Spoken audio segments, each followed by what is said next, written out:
Olá, tudo bem? Hoje nós vamos discutir um assunto muito interessante. Vamos conversar sobre o mar, sobre o oceano e sobre meio ambiente. Para isso nós convidamos o advogado Rômulo Albuquerque.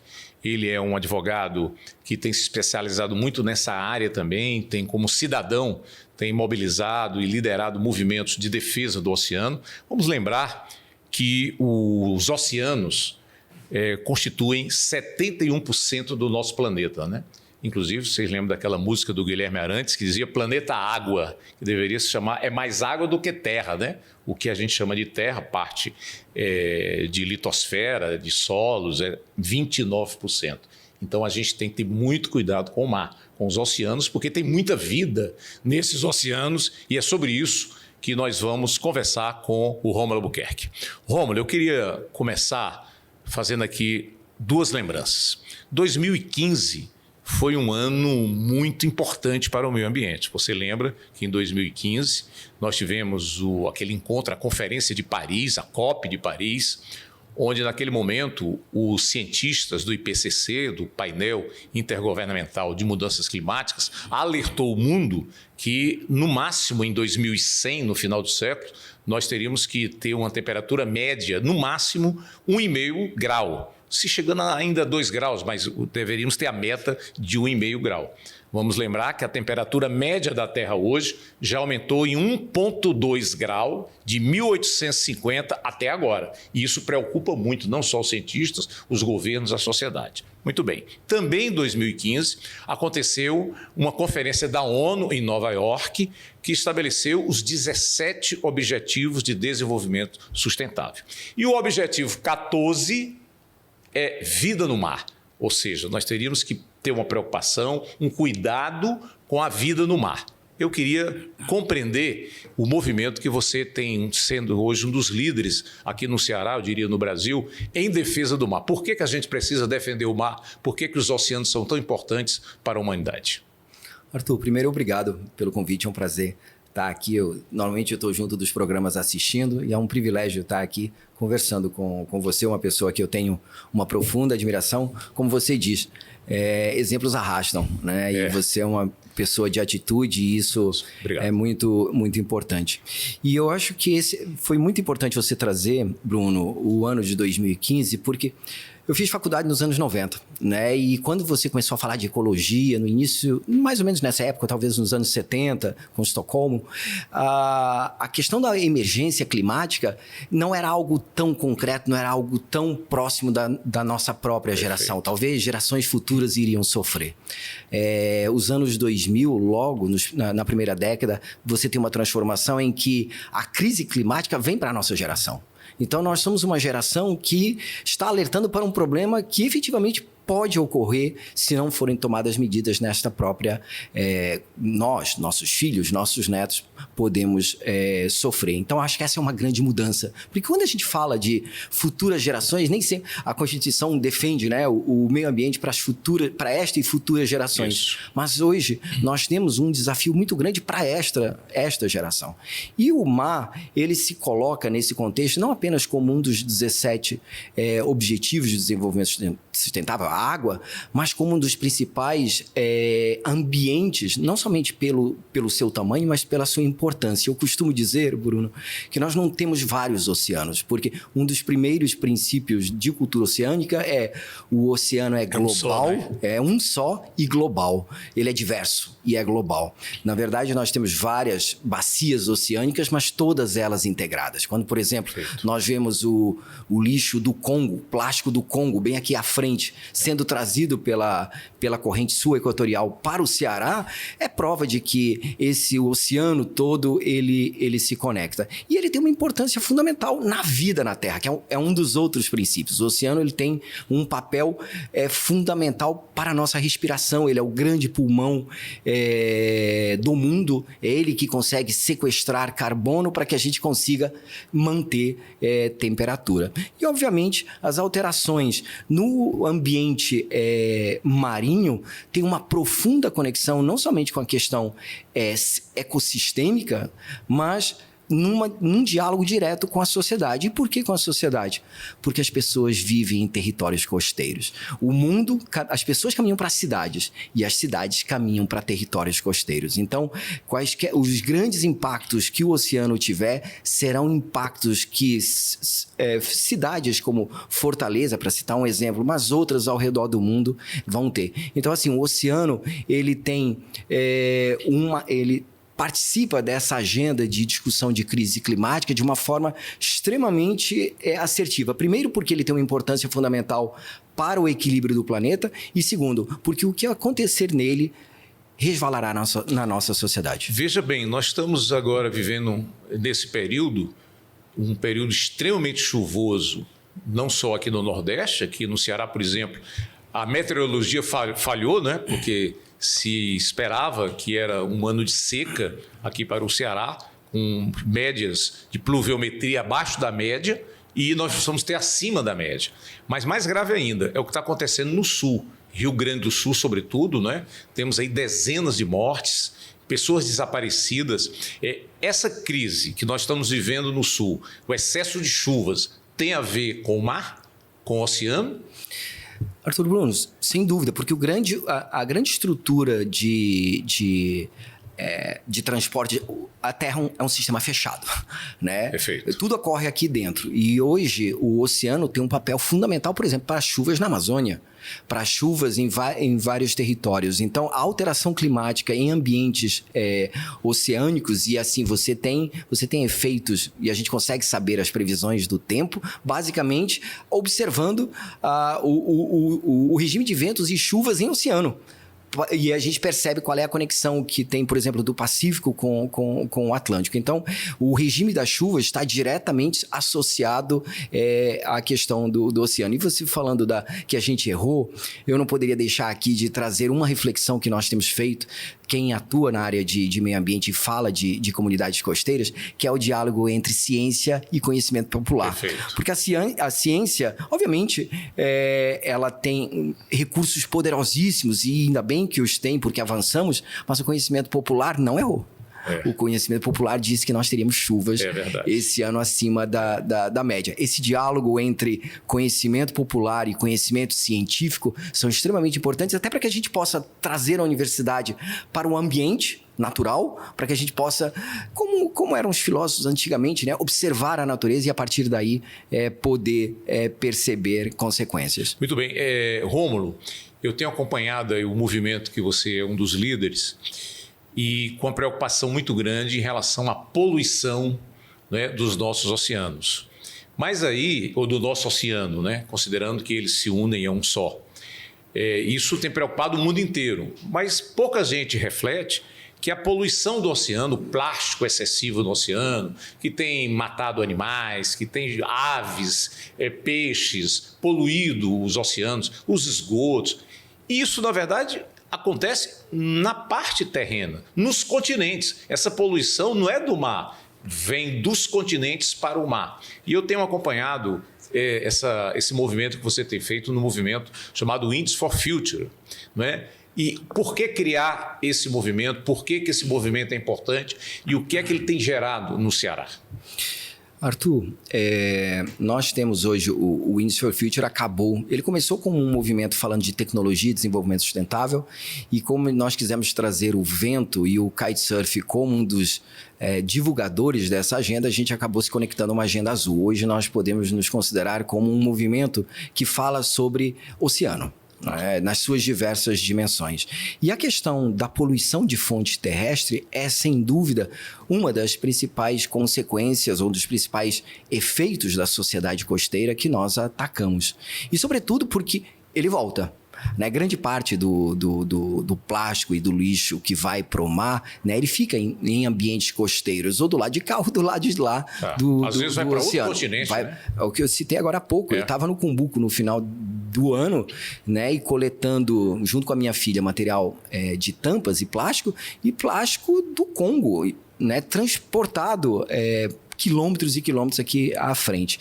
E existem 2 estudos que eu acho que eles chamam a atenção porque são didáticos, são fáceis de compreender e nos alertam para esse problema. O primeiro que nós tivemos acesso e que nós divulgamos com frequência é o estudo do Ocean Cleanup, que faz uma observação a nível mundial sobre a quantidade de plástico que hoje a sociedade contemporânea descarta no oceano. Na verdade, ela nem descarta no oceano, ela descarta nas ruas, descarta, enfim, no relevo e, enfim, é igual à água. A água corre para o oceano, então o vento corre para os rios e a partir dos rios o plástico e outro resíduo alcança o oceano.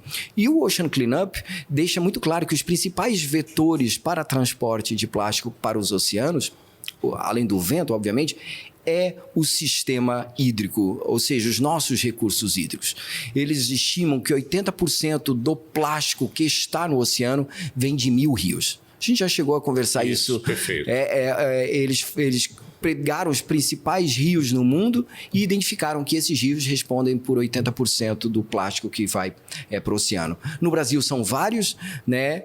Nós temos 2 desses 1.000 rios. Hoje, o Rio Ceará, né, e o Rio Cocó são 2 importantes contribuintes negativos dessa agenda e eles, basicamente, ambos os estudos, o primeiro, né, o do Ocean Cleanup, fala do impacto das sociedades costeiras na questão da dispersão de plástico para o oceano. Então, esse é o primeiro, do Ocean Cleanup. E ele mapeia diariamente, né, o volume de emissões. Só para vocês terem uma ideia, Bruno, hoje, juntando o Rio Cocó e o Rio Ceará, estamos falando de cerca de 1.400 toneladas ano de plástico nas nossas praias. E aí você percebe que isso tem um impacto muito grande. E por isso o nosso esforço de não somente evitar que o plástico vá para ambientes costeiros, para a praia, como também retirar os estoques que nós temos hoje de plástico nas praias. Porque o plástico hoje faz parte da nossa cadeia alimentar. Se nós comemos peixe efetivamente hoje, enfim, a universidade tem feito estudos para entender e para medir esse impacto, mas hoje, Arthur, Bruno, alguns de nós estamos comendo plástico. Muito bem. Rômulo, eu tenho acompanhado esse trabalho que você tem, é um dos líderes aqui no nosso estado e do nosso país, e um trabalho que eu achei muito interessante foi o que você foi um dos líderes em Caucaia, mais especificamente no Cumbuco, transformando aquela praia do Cumbuco, que é uma praia hoje internacional. Não é? Nós temos grandes empreendimentos turísticos, o próprio governo do estado está fazendo um trabalho lá de saneamento básico, alargamento daquela via que liga Fortaleza ao Cumbuco, grandes hotéis, enfim, há um grande investimento que vai beneficiar o povo de Caucaia, da própria vila do Cumbuco, e vai fazê-la cada vez mais um grande atrativo turístico. Né? O turista ele quer uma praia limpa, assim como o morador, o cidadão também quer sua praia limpa. Então eu queria que você nos mostrasse assim, qual é a vantagem de trazer essa bandeira chamada bandeira azul, não é? E agora soube também que você é um dos líderes que está movimentando ali o Porto das Dunas, que é uma praia também reconhecida internacionalmente, é um grande atrativo turístico ali. Nós temos o Beach Park, tem uma série de hotéis, de pousadas, é uma praia muito bonita e próxima, inclusive, de Fortaleza, e a bandeira azul poderia estar chegando também àquela praia, né? Qual a importância da bandeira azul para o desenvolvimento econômico, social e ambiental do estado do Ceará? Arthur, Bruno, hoje o Bandeira Azul, quando nós desafiamos, lembrando que as iniciativas de Bandeira Azul são sempre do poder público municipal. Perfeito. Então, Caucaia é a Prefeitura de Caucaia, Aquirás, no Porto das Dunas, é a Prefeitura. E nós somos apoiadores dessa agenda. Eu lembro no início, quando Bandeira Azul foi para o Cumbuco, o Wings for Future foi quem fez a submissão do pedido e entregou à Prefeitura, propondo que a Prefeitura fosse à frente. O Bandeira Azul tem uma grande vantagem. Eles são 34 indicadores que definem a qualidade da praia. Porque qualidade da praia, óbvio que é balneabilidade. Mas esse é um dos critérios. Você ter uma praia com uma boa qualidade de água é importante, mas isso só não basta. É necessário serviço, é necessário segurança, é necessário infraestrutura de apoio a banhistas, ou seja, é necessário observação e cuidado com recursos ambientais, e aí é necessário cuidado com o banhista, mas num ambiente em que tem várias atividades competem, é necessário ordenar o uso desse espaço. Então, o Bandeira Azul, ao interrelacionar 34 critérios, ele consegue fechar um diagnóstico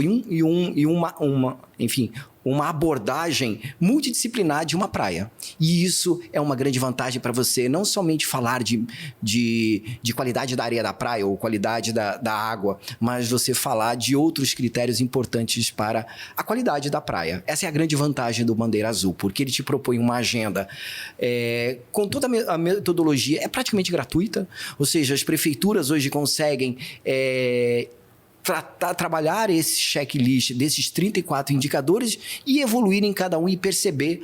E aí há uma troca mundial, são milhares de praias no mundo todo. Na época, quando nós trouxemos para cá, no foi Ceará, inspirado... Cumbuco foi a primeira. Foi a primeira. No Ceará. No Ceará, Cumbuco foi a primeira. Eu não tenho dúvidas de que Porto das Dunas está caminhando para agora, no último trimestre, poder hastear a bandeira. Ela já está em fase piloto, né? Mas para poder hastear. E outras praias também têm essa mesma condição. Eu entendo hoje que o Bandeira Azul permite uma radiografia interessante e que permita a participação, porque esse é um dos pontos importantes. Perfeito. Não há Bandeira Azul sem comitê da praia, e não há comitê da praia sem comunidade. Então, a própria sociedade civil, junto com o poder público e outros intervenientes, guarda municipal, bombeiros, né, participam dessa integração. Muito bem. Você colocou no começo algo muito interessante, quer dizer, o oceano é um só. 71% do nosso planeta formam oceano.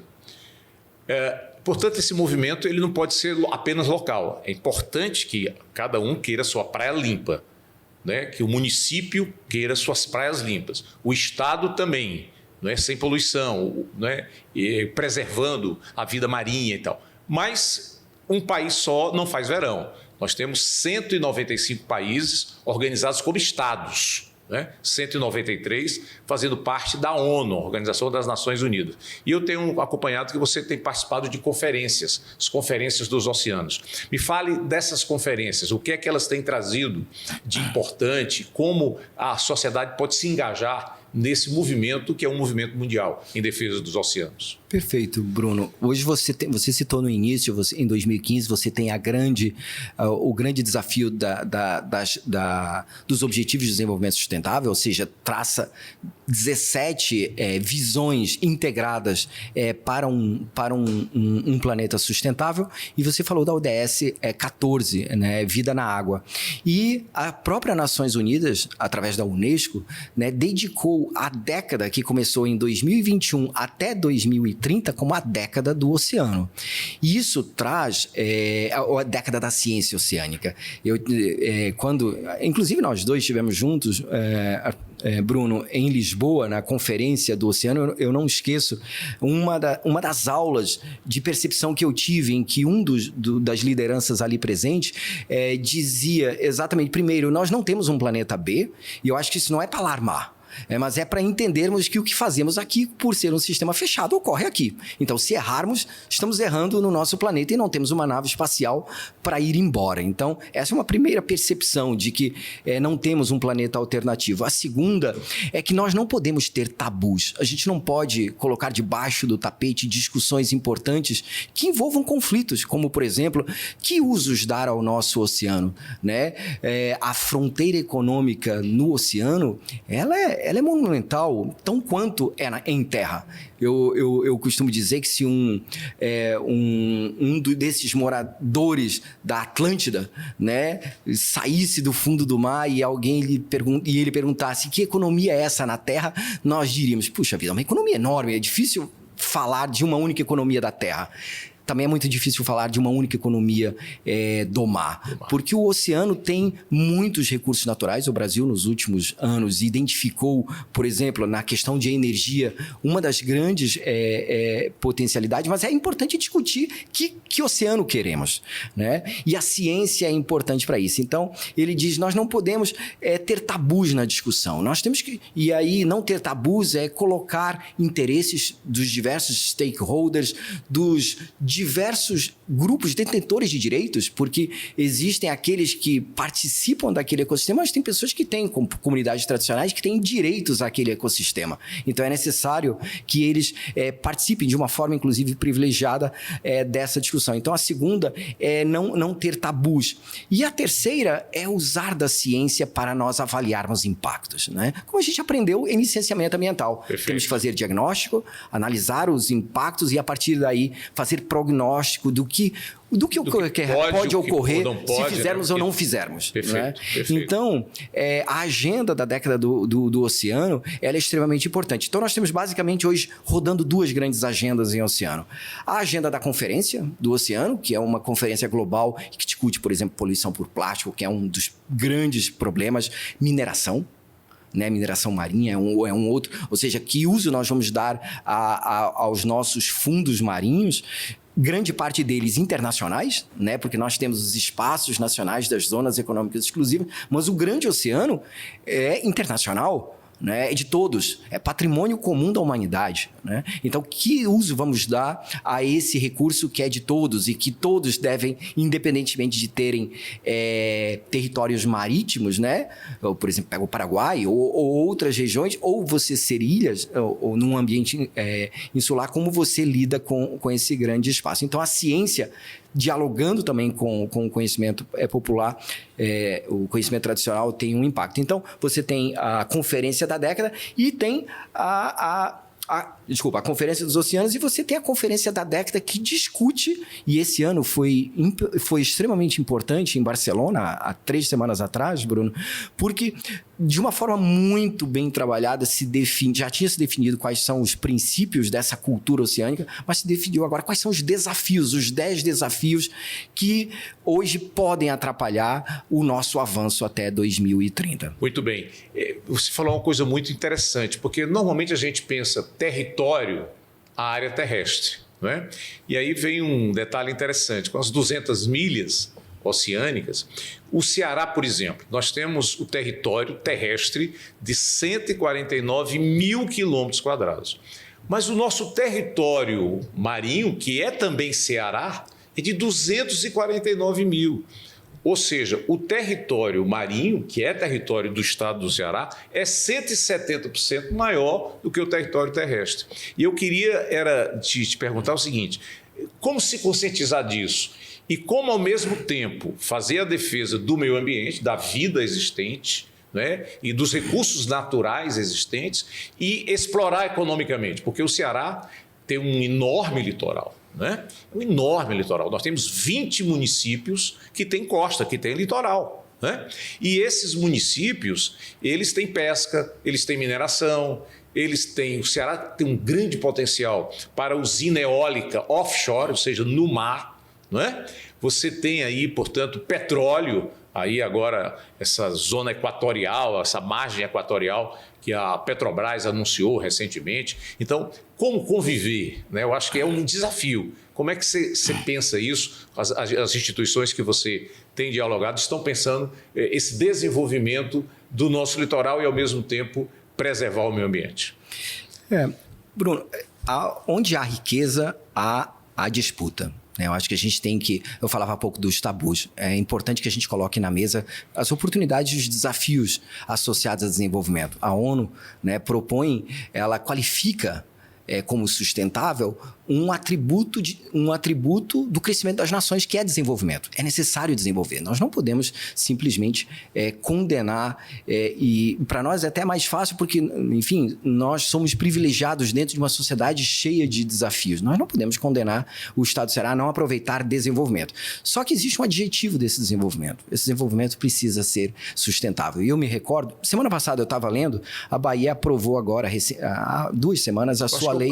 É talvez o estado, um dos que tem talvez o maior litoral do Brasil, né? Bahia. Isso. E eles aprovaram agora uma legislação sobre economia do mar. E nós já tínhamos, durante o seu mandato como secretário, discutido que economia do mar nós queremos. E aí eu acho que o Ceará foi com 2 anos na frente, quase 3 anos na frente, e o Ceará deu um toque à economia. Porque quando você pega a lei de conservação e uso sustentável de recursos naturais, que foi aprovado no estado do Ceará, Sim. ele coloca um mandamento imperativo. Enquanto que a economia da terra, vamos chamar a economia dessa plataforma continental, ela foi... por circunstâncias históricas, sendo a nível global sobreexplorada, né? A economia do mar nasce nesse contexto como uma economia sustentável. Por isso que não se fala de economia do mar e se fala, por exemplo, de economia azul. Por isso que se fala não tem como falar de economia do mar sem falar sobre sustentabilidade. Então, quando o estado do Ceará, há um pouco mais de 2 anos, propõe uma lei sobre conservação e uso sustentável de recursos naturais, ele está falando de economia do mar lá. Perfeito. E ele está dizendo que a utilização dos nossos recursos naturais deverá assegurar o equilíbrio desses nossos recursos. Então, a economia do mar hoje, no estado do Ceará, ela tem uma componente importante pelo tamanho do seu território. Eu usava muito esse exemplo. Eu sou português, né? É um país que 90% do seu território é sob água. Isso. Né? Quando você pega... E é interessante, eu acho que talvez um desafio para a gente propor para a educação, de que nós não podemos olhar para um mapa do Ceará. Se nós abrirmos hoje na internet e procurarmos mapa do Ceará, não vai aparecer mar. Exatamente. Não vai. Eu tive agora em Barcelona, a Colômbia com um mapa, divulgando um novo mapa, dizendo Colômbia é 50% mar. Trazendo exatamente o percentual e botando na imagem o seu mar Atlântico e o seu mar Pacífico da Colômbia. Nós somos mais do que 50% mar. Perfeito. Né? Então, temos oportunidades que precisam ser aproveitadas com diálogo. Não há dúvida de que eu converso muito sobre a questão da eólica offshore, porque nós temos uma crise climática para resolver. Né? Nós temos aí um problema de aquecimento global que nós temos que substituir, Bruno, fontes fósseis, né? Principalmente as que mantêm a produção de energia. Estamos atrasados, né? Temos que correr, né? O mundo está atrasado, apesar do Brasil hoje nessa componente estar avançado, mas hoje a eólica, a geração de energia renovável é uma das... sem dúvida, hoje, a maior resposta, pelo menos que temos domínio tecnológico, Perfeito, para poder combater exatamente os 2 graus, no limite, né? Os 2 graus até 2050. Muito bem. Eu sei que você tem acompanhado também muitos conflitos, né? Se colocou muito bem. O Ceará é um estado que tem aproveitado a sua área oceânica para a economia. O Ceará é hoje talvez o maior pescador, né, de atum, por exemplo, no Brasil, né, de lagosta do Brasil, apreendido essa lagosta, e com período de defesa, hoje são 6 meses. Né, e pesca sustentável, né? O Ceará, ele tem o nosso litoral, sobretudo aqui em Fortaleza, é um local onde os cabos oceânicos têm chegado, portanto, é um hub de comunicação. Né? Nós temos 2 portos importantes, o Porto do Mucuripe, o Porto do Pecém, que é o Complexo Industrial Portuário do Pecém, que tem uma zona de processamento e exportação, que nós vamos ter lá grandes empresas que vão produzir, vão separar o hidrogênio da água, que é o chamado hidrogênio verde, porque a eletricidade que vai mover é a usina eólica, é a usina solar. Inclusive, algo muito interessante, que é o uso do esgoto, né, para o reuso. Quer dizer, em vez de você estar jogando o esgoto no mar, como hoje acontece, você vai aproveitar esse esgoto, né, a água desse esgoto, e hoje temos tecnologia para isso, para abastecer essas empresas que vão precisar muita água para fazer a eletrólise, que é justamente separar o hidrogênio. Por isso que o hidrogênio é verde, porque as energias serão renováveis para mover essas empresas. Né? Então, eu queria que você falasse um pouco, eu sei que você tem tido muita relação também com a academia, com as universidades. O ex-governador Camilo Santana, criou um programa excepcional, na minha opinião, que é o programa Cientista-Chefe, onde pesquisadores, professores universitários têm se unido aos empreendedores, às empresas e ao poder público buscando alternativas, saídas, propostas de legislação, programas econômicos e programas ambientais. Quer dizer, como é que está essa relação? Como é que você vê esse programa Cientista-Chefe, sobretudo aí, né? Cientista-Chefe do meio ambiente, que você tem tido um relacionamento muito intenso com esses pesquisadores? Arthur, o Cientista-Chefe eu considero um dos programas mais vitoriosos que nós tivemos de inserção da academia, não somente no setor privado, mas no setor público. Perfeito. A possibilidade de você ter dentro de secretarias cientistas pensando os problemas setoriais. Você pega, por exemplo, hoje o cientista-chefe de pesca do Ceará, o Felipe Matias, uma pessoa com muito conhecimento no setor, um cientista, e que efetivamente pode, e tem feito isso, procurado dar subsídios para que o poder público entenda como, que é o grande indutor, né, mas possa, no diálogo com a sociedade e com o poder produtivo, né, com comunidades e poder produtivo, dar respostas, no caso específico, à pesca. A do meio ambiente, a grande produção de... que regulou ou que deu dimensão e deu protagonismo à economia do mar do estado do Ceará, passou pelas mãos do cientista-chefe ligado à Secretaria de Meio Ambiente. Então, é um programa extremamente... O professor Luiz Ernesto, né? professor da UFC, né? Luiz Ernesto, mas não somente ele, você tem Eduardo Tarim, você tem uma série de pessoas que têm um trabalho muito grande que trouxeram a academia para problemas concretos. E isso é um ganho. Você pega o Plano Espacial Marinho, né? Um produto que hoje, obviamente, que ele tem seu momento, né? Ele já foi produzido há algum tempo, mas ele, comparado ao que está sendo feito hoje, foi seminal no sentido de mapear, de colocar em mapa os nossos principais recursos. E foi aí que veio a visão que você trouxe agora, Bruno, de que nós temos uma grande vantagem locacional. O Ceará, né? E eu faço parte, né? Saindo da faculdade nos anos 90, eu sou parte da geração que descobriu uma nova economia, né? Nos anos 80 nós tínhamos uma economia industrial de transição na calçadista, têxtil, mas nós vimos, a partir dos anos 90, o Ceará foi o primeiro estado do Brasil, um dos primeiros, pioneiro no biodiesel, foi o primeiro na eólica, foi o primeiro na solar. Foi o primeiro em hidrogênio. Então, assim, nos últimos 30 anos, você consegue perceber uma transformação da matriz econômica e muito ligada à sustentabilidade, né? Eu encaro como uma grande oportunidade. E baseada em quê? Em recurso natural. Quando você olha para o mar e você vê... Não haveria eólica offshore, desculpa, eólica onshore, se nós não tivéssemos os ventos oceânicos que sopram com intensidade e constância adequadas porque não precisam ser ventos muito fortes, precisam ser ventos de uma qualidade e estáveis. Então, hoje, os ventos alísios que sopram no estado do Ceará são fundamentais para mover a nossa energia eólica. Nós somos quase digamos assim, uma península no Atlântico Sul, porque a América do Sul entra pelo lado leste, né? Pelo lado oeste entra a América do Sul, pelo lado leste entra a África, e nós estamos a 3 horas de voo da África. Perfeito. Nós somos então, nós somos hoje um caminho de passagem importante. Os cabos submarinos não estão aqui por uma decisão política. Uhum. Estão aqui por uma vantagem locacional. Econômica, né? A eólica offshore se coloca como uma das potencialidades, não por uma decisão política, mas, sobretudo, inicialmente, por uma questão econômica, por uma viabilidade. Então, nós temos hoje, nessa nova economia ligada ao mar, uma grande oportunidade de transformarmos e gerarmos riqueza no estado do Ceará. Muito bem.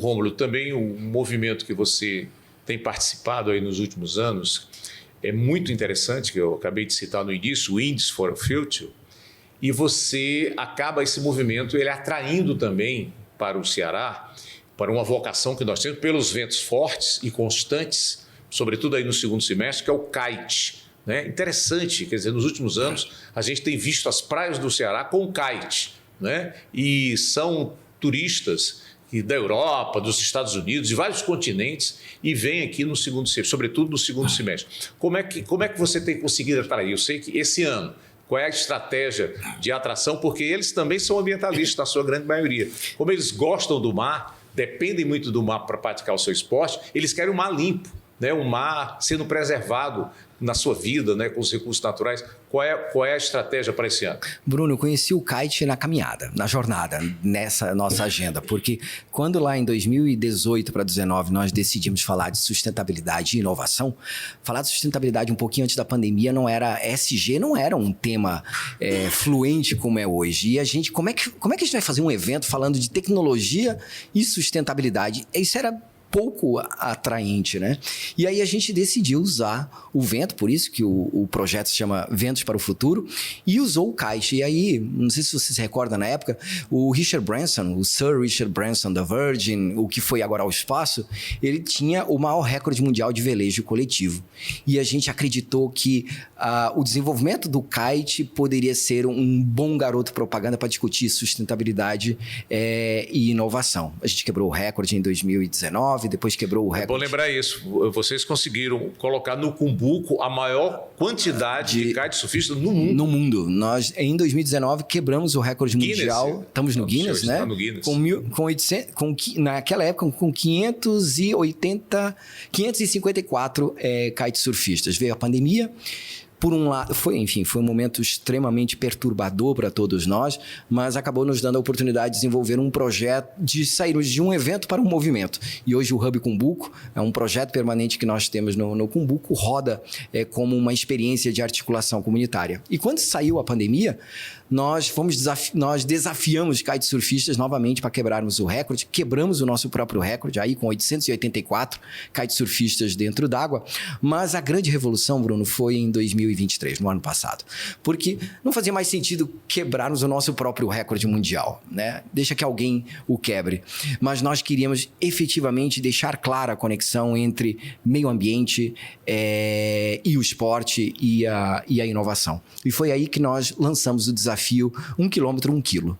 Para cada quilômetro que se velejasse durante um evento, que durou um mês, foi uma janela que velejadores de 34 nacionalidades em 14 países do mundo velejaram 81 mil quilômetros. Deram 2 voltas à Terra, né? Somando todos os velejos. E 2 voltas à Terra, 81 mil, significa 81 toneladas de resíduo retirado. E que termina agora, no dia 24 de maio. Nós estamos a um pouquinho menos de um mês da nossa meta final, estamos com 82 toneladas. Fizemos mais, nem nos nossos melhores pensamentos achávamos que conseguiríamos articular sociedade civil, prefeituras, assim. Nós temos hoje uma rede de articulação, temos a primeira ecobarreira licenciada com a Prefeitura de Caucaia. O que é uma ecobarreira? Explica aqui para o nosso ouvinte. Porque a grande fonte de plástico para o oceano são os rios. A ecobarreira é um equipamento que se coloca no rio, cortando o rio, permitindo que animais, enfim, passem, mas ele contém o plástico. Então, o plástico fica retido nessa ecobarreira, ele é retirado, e aí nós temos parte desse material está indo para reciclagem, para catadores, uma outra parte está indo para coprocessamento, para retirar material como carvão de cimenteiras, para utilizarmos plástico que foi pego em praias e em rios. Então, essa agenda nos trouxe para essa oportunidade. E o que é que eu descobri na jornada, Bruno? E aí é importante. O kitesurf, ele é um dos grandes blue keepers. O kitesurfista é um dos grandes protetores do oceano. O que é ser um blue keeper? É um protetor do oceano. Okay. E por que ele é um protetor do oceano? Por diferente de outros esportes, por exemplo, se eu faço natação, eu faço num único local. Eu não me desloco grandes territórios praticando. O kite tem uma característica que a condição geográfica do Ceará é favorável, porque os ventos sopram para a terra na perpendicular, então permite que você percorra com o vento praticamente o litoral todo. Você imaginar que tem gente que sai de Pernambuco, Bruno, e que vai terminar no Maranhão. velejando, parando em vários lugares. Por exemplo, em 2022, com a Universidade Federal do Ceará, com o Labomar, nós fizemos o Kite for Ocean, que era um dispositivo que fazia a captura de micro-organismos através das pranchas para poder ser analisado em laboratório. Perfeito. Né? Então, assim, o Downwind permite que um velejador percorrendo milhares de quilômetros consiga ser um observador do oceano, um observador da quantidade de plástico, da questão de algas, da questão enfim, dos diversos desafios que nós temos. Então, o kitesurf nos mostrou isso e hoje considero esse um dos principais esportes na defesa do mar do Ceará. Muito bem, vamos aqui voltar então para o município, né? Na verdade, é no município que a gente vive, né? O Ceará tem 184 municípios, como eu acabei de registrar inicialmente, com mar, com praia. Nós temos 23 municípios são considerados como da zona costeira, porque tem 3 municípios, Chaval, Eusébio e Pindoretama, que não tem praia, mas são muito influenciados pelo mar.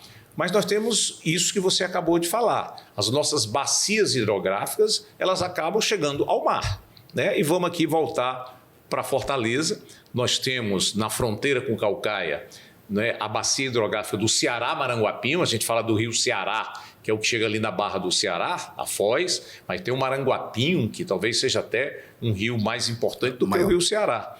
Nós temos na outra fronteira, Fortaleza tem 34 quilômetros de litoral. Na outra fronteira, com Aquiraz, nós temos o rio Pacuti, né, que é um rio importantíssimo, ali no Porto das Dunas. Né, você tem ali de um lado, você tem ali o Porto das Dunas, do outro lado você tem Fortaleza. Né? Isso. E pelo meio, que é a maior bacia, 2/3 de Fortaleza, né, acabam tendo a bacia do Rio Cocó. Né? O Rio Cocó é o nosso principal rio, ele atravessa a cidade de Fortaleza. E em todo o litoral nós temos foz de algum tipo de rio, uns maiores, outros menores. Estou dizendo isso porque daqui a 5 meses nós vamos ter eleição municipal.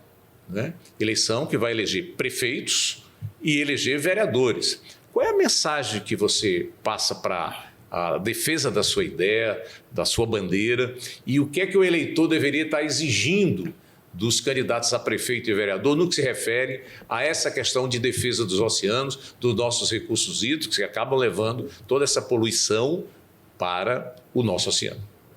Bruno, eu acho que acompanhando o projeto como nós acompanhamos hoje, e sobretudo por conta das ecobarreiras, eu não tenho dúvida, o principal ofensor hoje do oceano e da sociedade costeira, das pessoas, é a falta de saneamento. Né? Quando você pega nesse período de chuvas e o plástico e outros resíduos, né, eles impedem o fluxo da água, as condições de alagamento que nós vemos em territórios ribeirinhos, né, é brutal. Né? Então, nós estamos expondo, por falta de saneamento, uma parte importante da nossa sociedade a uma situação absurda. Então, saneamento, ele é pouco visível, né? As pessoas não podem não perceber a importância dele, mas ele é fundamental para a saúde.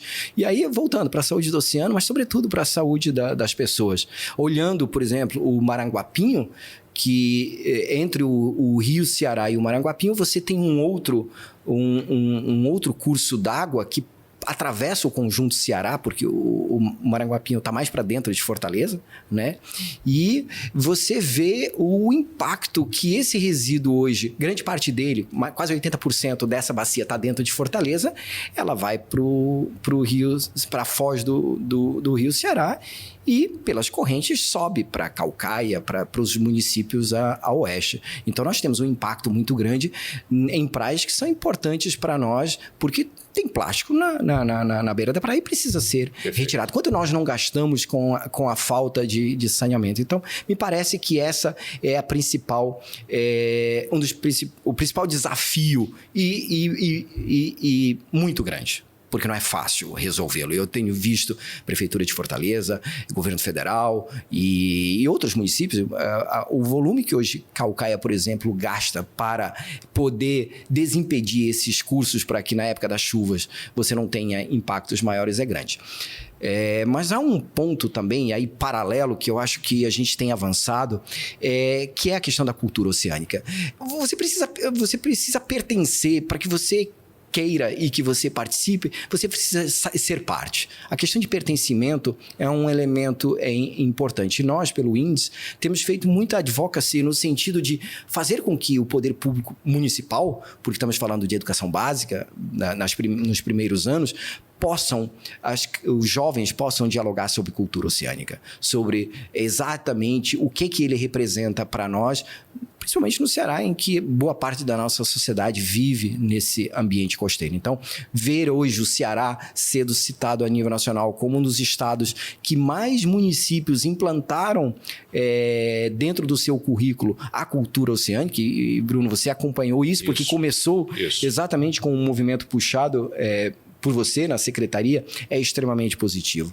Questões como Bandeira Azul, ver que a Secretaria de Turismo do Estado do Ceará propôs que outras praias aderissem ao projeto em que o governo... Até porque a secretária Ivana, foi secretária de Turismo do Estado hoje, era secretária de Caucaia e participou ativamente, foi uma das líderes, né? Exatamente. Desse movimento pela Bandeira Azul no Cumbuco, né? Então, acho que você tem um panorama diferente, mas se formos priorizar a questão do saneamento, é extremamente complexo. Eu não tenho dúvida de que não é um assunto fácil de lidar, mas um dos maiores ofensores que nós temos nessa nossa sociedade. Até porque saneamento básico é água potável, boa de se beber, de se conviver, é drenagem, é política de resíduos sólidos, né?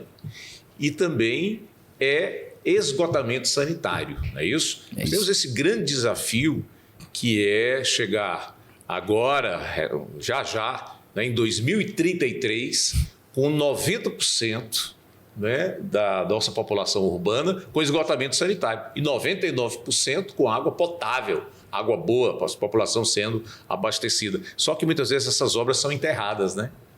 A obra de esgoto é enterrada e às vezes os gestores gostam de fazer grandes inaugurações de obras visíveis, né? Para marcarem a sua gestão. Então, eu penso que é muito importante que a população esteja acompanhando e exija dos seus candidatos ao parlamento municipal e à gestão municipal que façam efetivamente, priorizem o saneamento básico, né? Acho que o movimento que você é um dos líderes, com certeza dará uma grande contribuição para que a gente possa evoluir também. Em termos de economia, um destaque importante, porque uma ação recente é a Agência de Economia do Mar de Fortaleza. Fortaleza foi um dos municípios... Eu acho que é muito importante essa... Fortaleza foi uma boa iniciativa, né?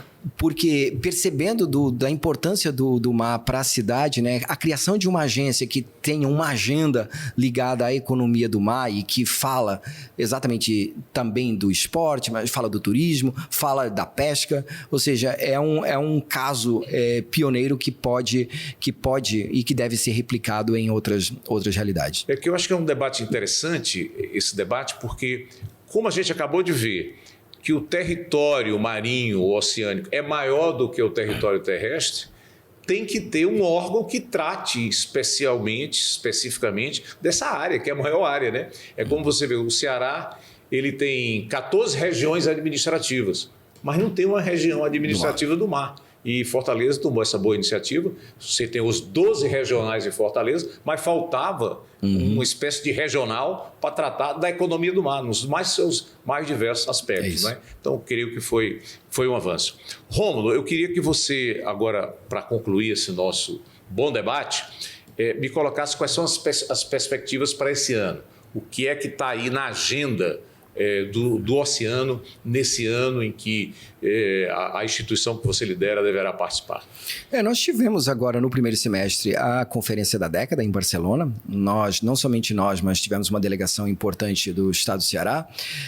Agora, no final do mês, nós estamos indo ao Canadá, a Nova Escócia, uma província do Atlântico do Canadá, que é o 8º mais importante cluster de economia azul no mundo, né? O Canadá hoje ele tem uma importância expressiva em pesca, mas sobretudo, Bruno, em tecnologia. E tecnologia, enfim, as projeções internacionais por conta de crise climática dizem que os investimentos em ciência oceânica tendem a ser apreciados, então, a serem bons investimentos. Então, a gente está indo fazer uma visita com um grupo aqui do Ceará à Nova Escócia. E no segundo semestre, né, agora no dia 24 de maio, a gente encerra o Kite for the Ocean, que começou em agosto e vai até o dia 24, e a gente anuncia os nossos planos para o segundo semestre, a temporada dos ventos no Ceará. E existe aí a perspectiva no dia 22 de setembro de nós botarmos mais de 1.000 kitesurfistas dentro da água no Cumbuco, né? Numa grande operação que envolve muitas pessoas ligadas ao esporte, mas também à segurança, com apoio dos governos para fazer isso. E nós acreditamos muito no que fizemos esse ano, de chamar a atenção para a importância da poluição, de evitar a poluição nos mares e nas praias do Ceará. Então, nós devemos divulgar aí no dia 24 qual é o nosso desafio com a sociedade civil para 2024 e 2025. Bom, muito bem. Com essas palavras, a gente conclui o nosso podcast de hoje. Eu espero que vocês tenham gostado e eu espero que vocês agora se sintam cada vez mais o cidadão do oceano, né? Considerando até aquilo que a gente conversou aqui, que o território do oceano cearense é maior do que o território terrestre e que não há saída para a humanidade se nós não cuidarmos desse oceano, não é? E, inclusive, para evitar desastres ambientais, como nós estamos vendo no mundo inteiro e agora no Brasil fortemente, sobretudo na região sul. Isso tem tudo a ver com o descuido, né? O péssimo tratamento que nós, humanos, temos dado ao oceano do nosso planeta. Espero que vocês tenham gostado e a gente se encontra aí na próxima semana, novamente com um grande tema de interesse da sociedade cearense e brasileira. Até lá!